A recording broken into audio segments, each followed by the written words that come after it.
윤석열 총장이 공정의 가치를 내세웠는데 가장 불공정하게 출세한 사람이 윤석열입니다. 윤석열 검찰총장 임명을 반대했습니다. 저는 이제 이재명에 대해서 개척하지 말아라. 우리 대깨문이라고 떠드는 사람들이 누구가 되면 차라리 야당이 되겠다 이런 안이한 생각을 하는 순간 그 야권의 가장 유력한 주자인 윤석열 전 검찰총장이 대선 출마를 선언을 했습니다.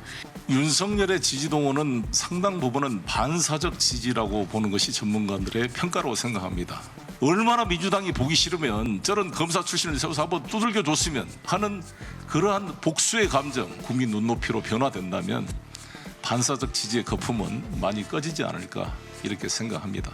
윤석열 총장이 공정의 가치를 내세웠는데 어떻게 보면 가장 불공정하게 출세한 사람이 윤석열입니다. 완전히 어떻게 보면 불공정한 특혜를 받아서 한직에 있던 분이 서울중앙지검장과 검찰총장이 되신 분입니다.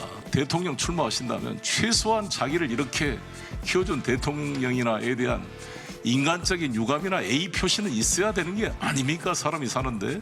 문재인 대통령이 발탁했는데 문 대통령이 특혜 인사를 했다는 말씀인가요?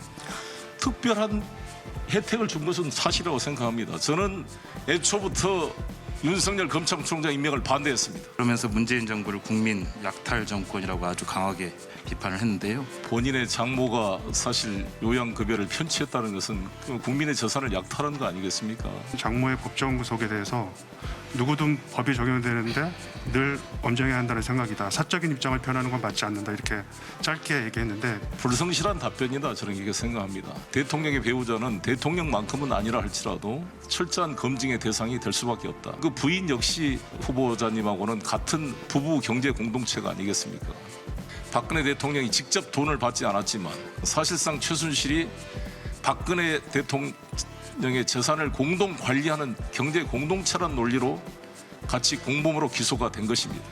이 논리가 본인에게도 그대로 부메랑이 될 수 있다 이렇게 지적하고 싶습니다. 친문이 이재명 지사를 강력 경제하고 있는 것 아니냐라고 하는 소문이 돌고 있는데 누가 되면은 절대 안 된다. 차라리 야당을 찍겠다. 이런 마음을 갖는 일부 극단적인 지지자들이 분명히 있을 겁니다만 결과를 승부가 원팀으로 만드는 게 저는 제 당대표로서 역할이거든요. 문재인 대통령을 지키겠다고 소위 대깨문이라고 떠드는 사람들이 누구는 되고 안 된다. 누구가 되면 차라리 야당이 되겠다. 이런 안이한 생각을 하는 순간 문재인 대통령을 지킬 수도 없고 제대로 성공시킬 수 없다는 사실을 분명히 깨달아야 된다. 저는 이렇게 생각합니다. 그리고 저는 이제 이재명에 대해서 개척하지 말아라. 우리 후보 중에 하나고 누구는 절대 안 된다라는 배제의 논리를 가면 안 된다. 이재명 경기지사가 최근에 미점령군이라는 발언을 해서 그게 좀 논란이 되고 있고요. 이에 대해서 윤석열 전 검찰총장이 매우 비판을 하면서 글쎄요, 윤석열의 그 컨텐츠 없음이 드러난 게 아닌가 생각합니다. 장모 사건 터지고 그러니까 왜 갑자기 또 공안검사 같은 시대로 돌아가는지 탄핵과 태극기강으로 건너가는 그런 돌아가는 그런 퇴행적 모습을 보이고 있다고 생각합니다. 우리 민주당 국회의원, 민주당 대선 후보들은 확고한 대한민국 민주공화국에 대한 충성심과 국가관을 가지고 있다고 확신합니다.